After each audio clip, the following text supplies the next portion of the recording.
Good morning. Welcome to the Bible study of the Gospel according to John. My name's Jake. Today we'll be covering chapter 18 of John's Gospel. The last session we covered and finished chapter 17, which was Jesus walking with his disciples and heading towards the Garden of Gethsemane. He was giving last instructions to his disciples as men and preparing them for his uh, departure, which would be his crucifixion, and then encouraging them and teaching them and telling them and prophesying that he would return. He'd be gone a little while, but after a little while he'd be back. That'd be great mourning, but then their mourning would turn to joy after they saw the risen Christ. And so today we're going to pick that back up. And now they've arrived at the Garden of Gethsemane. In the other Gospels, and in particular the Gospel of Matthew, Jesus had led his men to the edge to into the garden, and he told his men to sit and wait a while he prayed. And so he went a little further, stone's throw from his disciples, to begin praying to God and praying to his Father and struggling with this hour. His hour had finally come. And so the struggling it shows his man side, his human side of actual anguish, actual um, anxiety toward what was about to happen. Yet he also, in his humanity, it was the great example of complete submission to the Father by Jesus praying at the end, not my will, but your will be done. Also in the Garden of Gethsemane, his disciples, John, Peter, James, also were a little further closer to the Lord. And the Lord said, hey, be with me, keep watch.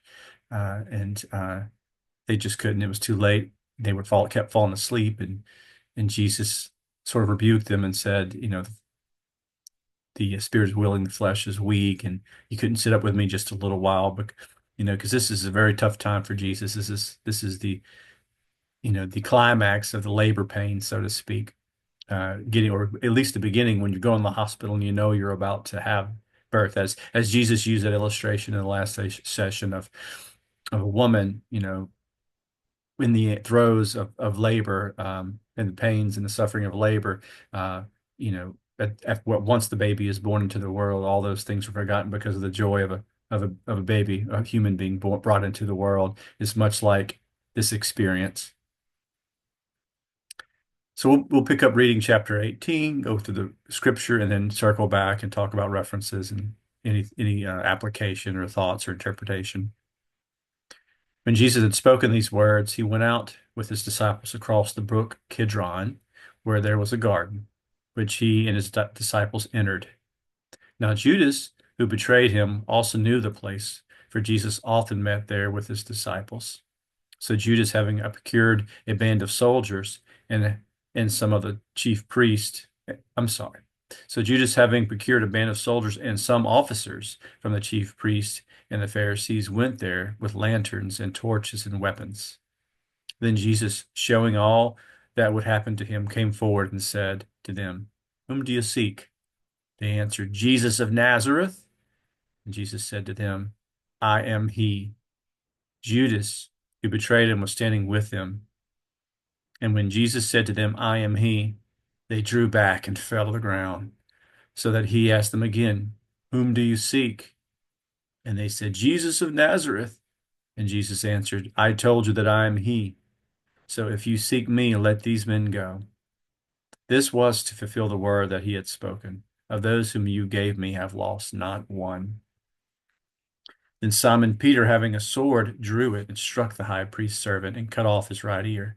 The servant's name was Malchus. So Jesus said to Peter, "Put your sword into its sheath. Shall I not drink the cup that the Father has given me?" Jesus faces Ananias and Caiaphas. So the band of soldiers and their captain and the officer of the Jews arrested Jesus and bound him. First, they led him to Annas, for he was the father-in-law of Caiaphas, who was the high priest that year. It was Caiaphas who had to advise the Jews that it would be expedient that one man should die for the people.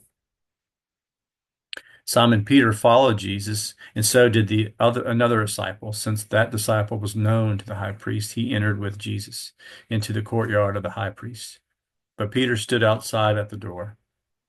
So the other disciple who was known to the high priest went out and spoke to the servant girl who kept watch at the door and brought Peter in. The servant girl at the door said to Peter, "You also are not one of this man's disciples, are you?" He said, "I am not." Now the servants and officers had made a charcoal fire because it was cold, and they were standing and warming themselves. Peter also was with them, standing and warming himself. The high priest then questioned Jesus about his disciples and his teaching. Jesus answered him, "I have spoken openly to the world. I have always taught in synagogues and in the temple, where all Jews come together. I have said nothing in secret. Why do you ask me? Ask those who have heard me what I said to them. They know what I said." When he had said these things, one of the officers standing by struck Jesus with his hand, saying, "Is that how you answer the high priest?" And Jesus answered him, "If what I said is wrong, bear witness about the wrong. But if what I said is right, why do you strike me?" Annas then sent him bound to Caiaphas, the high priest. Now Simon Peter was standing and warming himself, so they said to him, "You also are not one of the disciples, are you?" He denied it and said, "I am not." One of the servants of the high priest, a relative of the man whose ear Peter had cut off, asked, "Did I not see you in the garden with him?" Peter again denied it, and at once a rooster crowed. Then they led Jesus from the house of Caiaphas to the governor's headquarters. It was early morning. They themselves did not enter the governor's headquarters so that they would not be defiled, but could eat the Passover. So Pilate went outside to them and said, "What accusation do you bring against this man?" They answered him, "If this man were not doing evil, we would not have delivered him over to you." Pilate said to them, "Take him yourselves and judge him by your own law." The Jews said to him, "It is not lawful for us to put anyone to death." This was to fulfill the word that Jesus had spoken to show what kind of death he was going to die. So Pilate entered his headquarters again and called Jesus and said to him, "Are you the king of the Jews?" Jesus answered, "Do you say this of your own accord, or did others say it to you about me?" Pilate answered, "Am I a Jew? Your own nation and the chief priests have delivered you over to me. What have you done?" Jesus answered, "My kingdom is not of this world. If my kingdom were of this world, my servants would have been fighting, that I might not be delivered over to the Jews. But my kingdom is not from the world."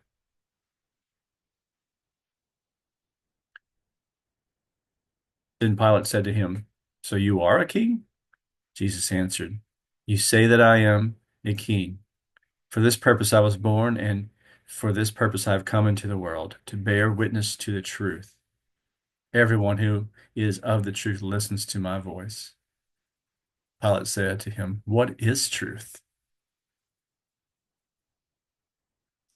After he had said this, he went back outside to the Jews and told them, "I find no guilt in him, but you have a custom that I should release one man for you at the Passover.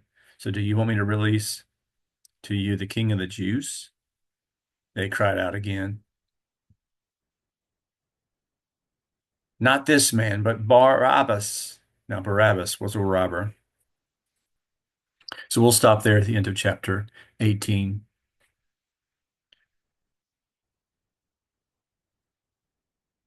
So circling back to the top,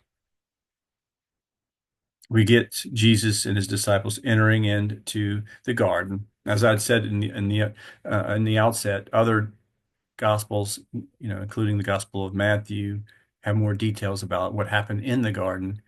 John picks up as soon as basically when they entered in, sometime later, Judas and the detachment of soldiers found him there. And so it says a cohort of Roman soldiers. Let me get to the right spot. This program is just kind of jumping around today, it seems, and it's throwing my reading off a little bit and all that kind of stuff. First of all, they went through the Kidron Valley and arrived at the Garden of Gethsemane. The Kidron Valley is a dark, turbid brook located beside Jerusalem, part of a wadi. The brook is frequently low or dry. It separates Jerusalem and the Mount of Olives. That's kind of what the Kidron Valley was, with a brook in it. Um,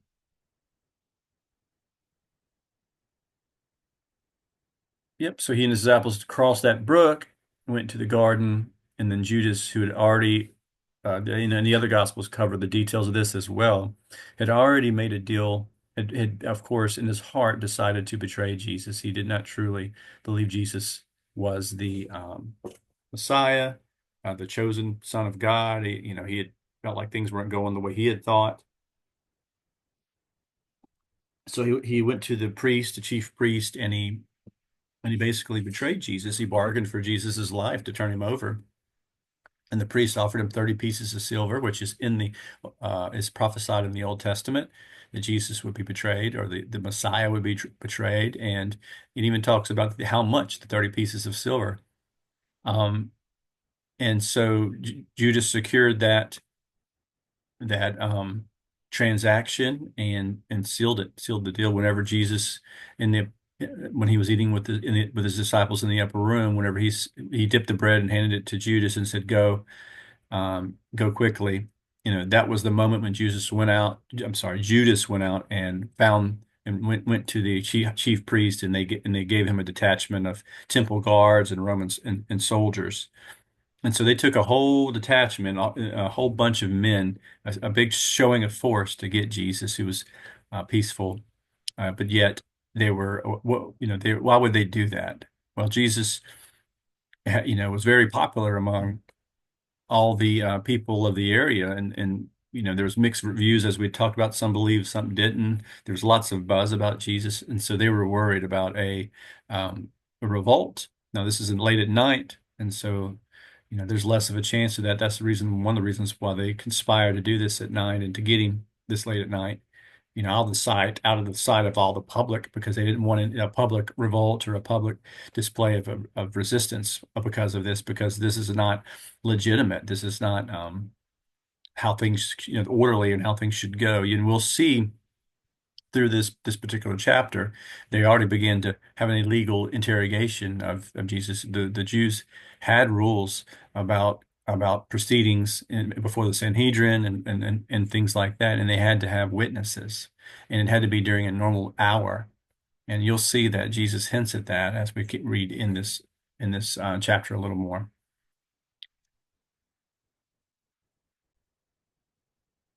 So the two Old Testament passages that predict the Son of God being betrayed, the Son of Man, the Messiah being betrayed, are found in Psalms 41, 2:9. Um, excuse me,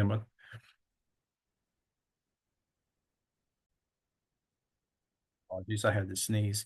So Psalm 41, 2, 8, 9, they say a deadly thing is poured out on him. He will not rise again from where he lies.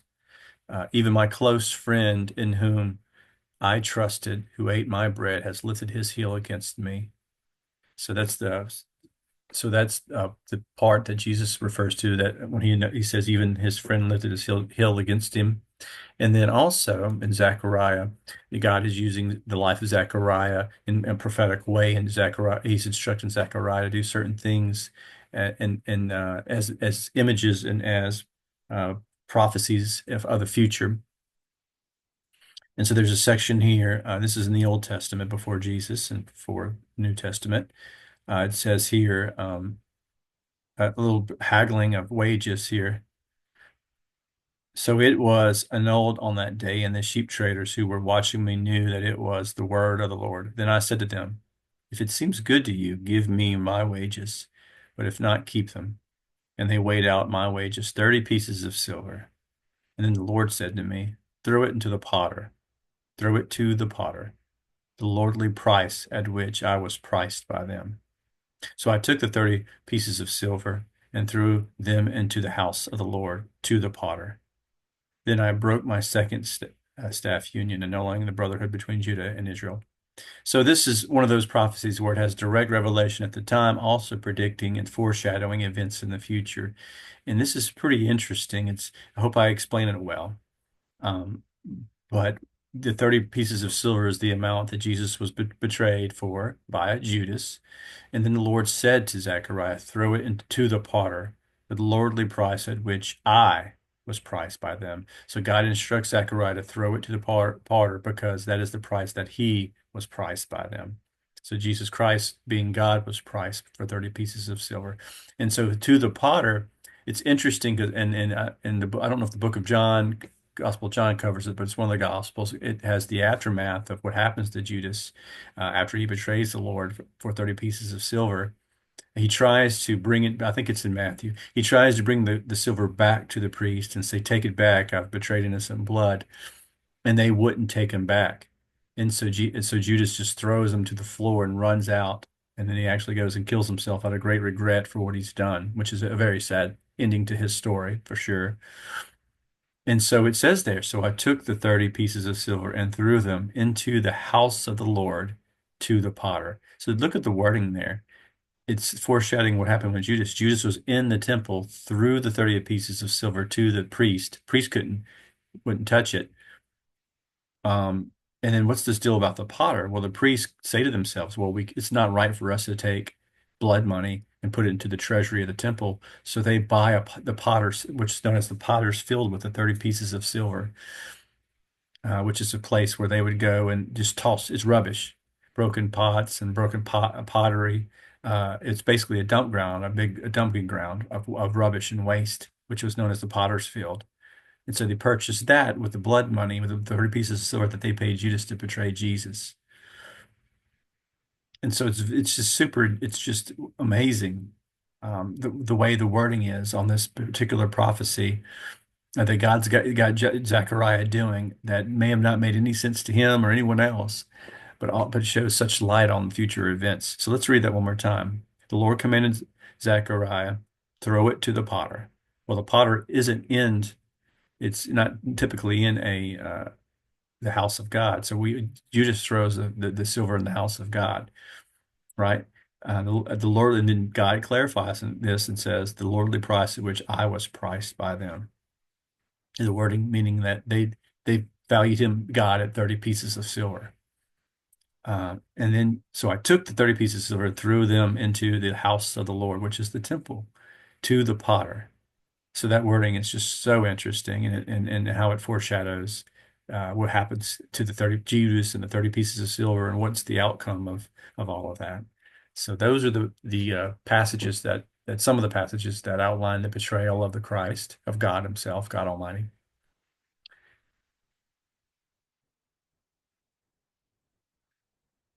And so that's Judas. Judas brings the detachment, arrests Jesus. Jesus' very word. He says, "Who do you seek?" And they all fall back. And just goes. And Jesus is laying his life down. It's not being taken from him. He's not being overcome by man. He willfully lays down his life. And one word, uh, the Bible talks about God breathing, creation into existence with his words. And when Jesus returns, he will put away evil, put away those that oppose him with the word by the word of his mouth. And so he's not some wimpy teacher that was overcome. He willfully gave himself to be handed over as a sacrifice for us. So they fall to the ground, and then they get back up, and he's asked them again, and as it just, I think that's literary things, but also have them, it's causing them to their will to be involved, to make up their mind to grab and to arrest him. And then Jesus says, if so, let them go. If you want me. And that's what he tells them. And then Simon Peter, as earlier in the upper room, he'd promised, as we had read, that he would die for Jesus. And Jesus said, will you die for me? Before the night ends, the rooster will crow 3 times. And so this is Peter just not overreacting, but reacting. And it's So it's just you could see that Peter wasn't without courage. You can see Peter wasn't without a lot of good things about him. Yet um, he was trying to save the day, trying to take care of Jesus when Jesus was in charge of all things. But Peter draws out his sword, his and cuts the right ear off of Malchus. If so, John doesn't record that Jesus heals the right ear of Malchus, but it is recorded in the other Gospels. I think in Luke. Um, but if Jesus doesn't heal that ear, then Peter is going to be hauled off with Jesus as well and crucified. So Peter is not acting in the will of God. He's reacting. He's got some courage, or at least some.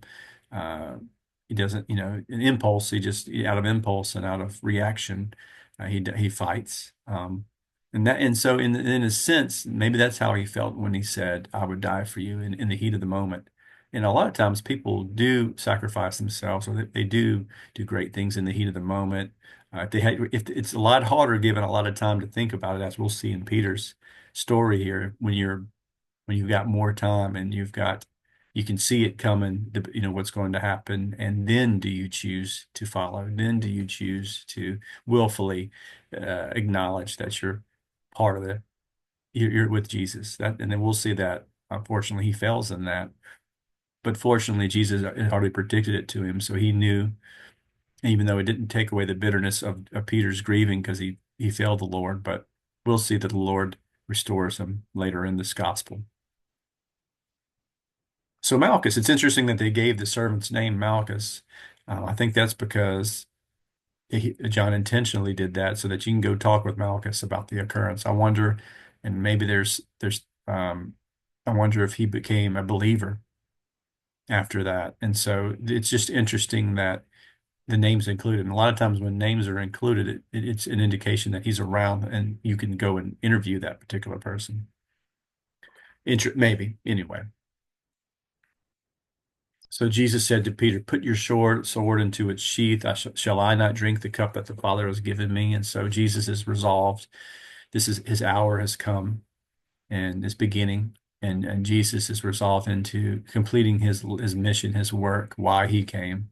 The whole gospel we've been reading about, the hour had not come and Jesus would slip through their fingers or would disappear.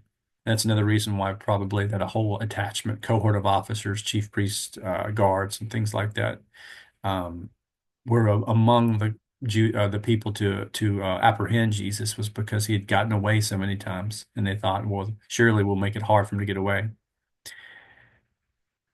And so then after that, Jesus allows them to apprehend him and bound him. They brought him before Annas. So Annas was the previous high priest. He was the high priest, and usually that is a lifelong appointment. But with the Romans being in charge, and Ananias was removed from the high priest seat, and Caiaphas was put into the seat, and is the current high priest. He's the son-in-law of Annas. And it's because of political sway to the people. Jewish leaders would often not Jewish leaders, the Roman leadership could and would depose certain leaders of the people and promote other leaders of the people to ensure that the people are a little more malleable to follow what they're asking them to do. So Ananias was high priest, according to this chart, 6 AD to 15 AD. Caiaphas, 18 to 36, which is, this is probably around 33 AD. And Ananias, after that, was 47 to 58.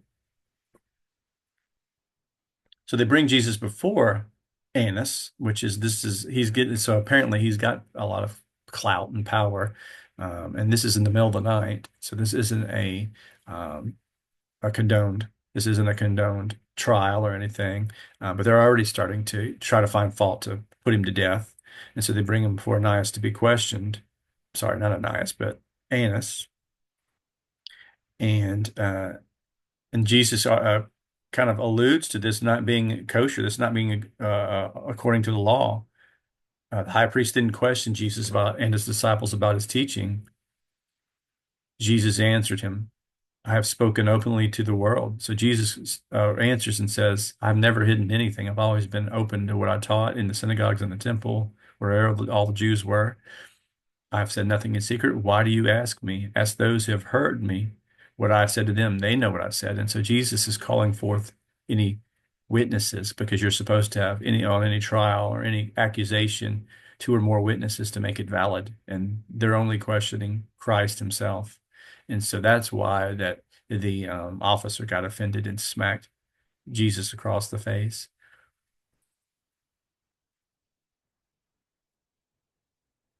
And so now we get into Peter denying Jesus, and you are not one of the disciples, are you? He denied it and said, I am not. So Peter's had time to cool off and think about what's going on. He can see this isn't good, that Jesus is bound and tied and now is being struck, and he's before the high priest, and he knows what they want to do to him. So now he's distancing himself from Jesus, willfully doing so. And then they bring Jesus before Pilate, and it's interesting that it says, then they led Jesus from the house of Caiaphas to the governor's headquarters. It was early morning. They themselves did not enter the governor's headquarters so that they would not be defiled. So look at the hypocrisy there. This whole ordeal is to bring Jesus to be crucified, to be put to death, a man to be put to death, but they're even unwilling to enter into a Gentile's house, so because they didn't want to be defiled, so they can participate in the Passover duties, activities, and so they're more concerned about defilement for a ritual or for a holiday or however you want to look at it, the activity, than their own motives of their heart to put an innocent man to death. And then Pilate asked, what do you bring against him? And then they disrespectfully reply, I mean, to him even, or this man were not doing evil, we would not have delivered him over to you. And then Pilate, not wanting to be involved, says, take them to yourselves and judge them by your own law then. And then, so another thing, in the other Gospels, it's recorded that Caiaphas's wife had a dream and told, not Caiaphas, but Pilate's wife had a dream and told Pilate before this happened, them bringing Jesus to them, that have nothing to do with this. This was a warning in a dream. I think it's in Luke, the Gospel of Luke. Yeah. Um, so he's already trying to avoid because he's had some sort of inkling that something's not right with this whole situation. And so he tells them, take them, judge them for yourselves. And then they reply, well, they kind of show their hand because they say, well, it's not lawful for us to put anyone to death, showing Pilate that their goal is to get him put to death. And remember, the Romans had taking the authority away from them to put anyone to death. And if they were following their law and had the authority of their own Old Testament law, they could have stoned him, but that's been taken away by the Romans. And so again, and Jesus had predicted that he would be crucified. He'd have his arms open wide and lifted up, spread his arms wide and lifted up, indicating the type of death that he would receive. And this is the crucifixion death. So Pilate brings Jesus in, to question him and asks them, are you the king of the Jews? Looking for a direct answer. And then Jesus responds saying, my kingdom's not of this world. So in some words, he didn't deny being king, but he said that my soldiers on this world, they would have fought and defended me. And then Jesus tells them his purpose. You say that I am a king. For this purpose I was born, and this purpose I have come into the world, to bear witness to the truth. Everyone who is of the truth listens to my voice. So Jesus attests to his the reason why he's there and what's being, that what he's doing. And then Pilate asks, what is truth? But he leaves that question hanging. He doesn't follow up or doesn't listen for a response. He goes straight out at that point and negotiates with the crowd and says, hey, trying to get Jesus released. He says, we released a prisoner on the Passover. We have Barabbas and we have Jesus, the King of the Jews.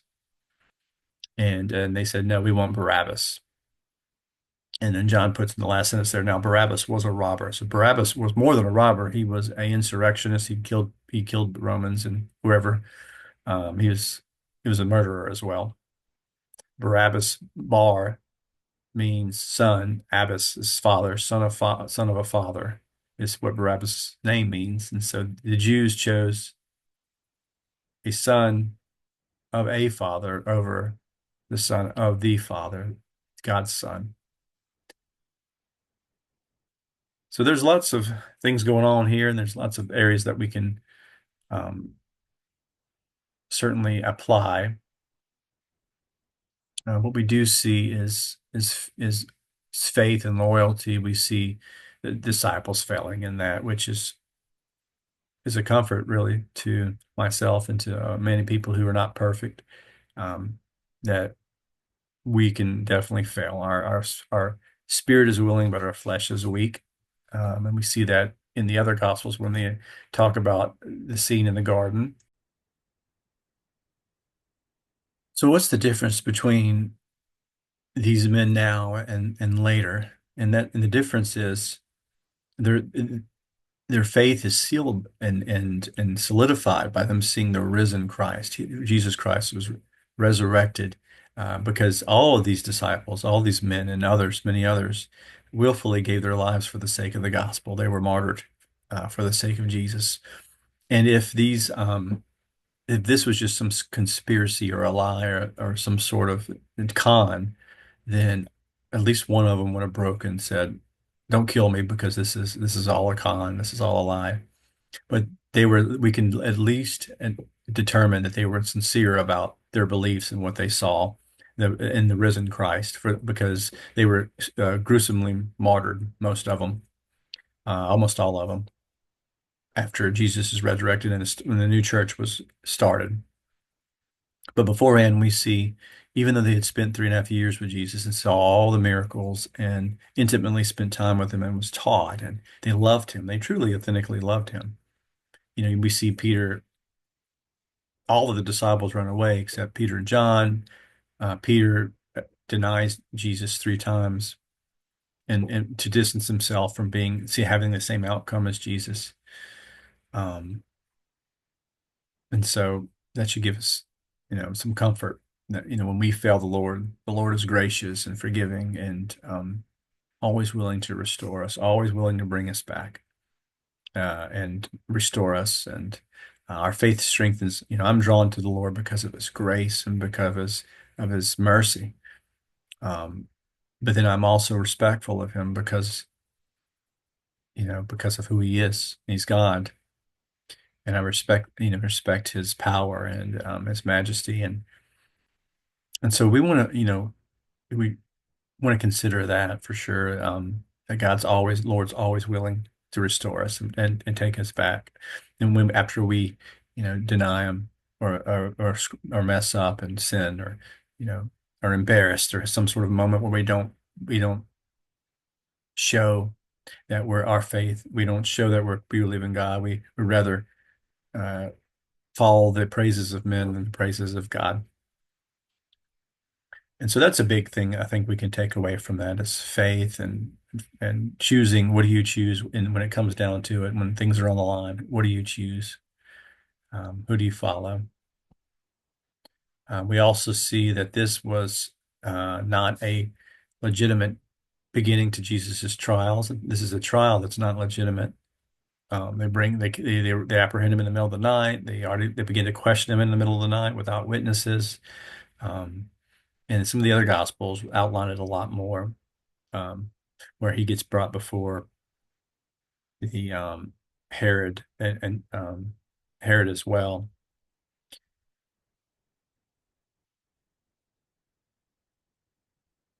in more detail.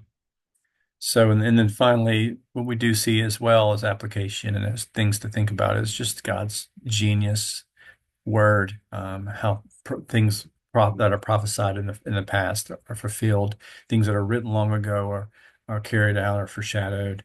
Um, just the meaning and the imagery in the scripture, it's just a beautiful thing. So this is it. This is the passion. We're about to enter into Jesus' suffering next session in his crucifixion in chapter 19. I hope everybody has had hope this has been helpful to everybody. I apologize for some of the shakiness with it. It was kind of jumping around a little bit and some other things. So hopefully this is helpful, and hope to see y'all next session. Everybody take care. Bye bye.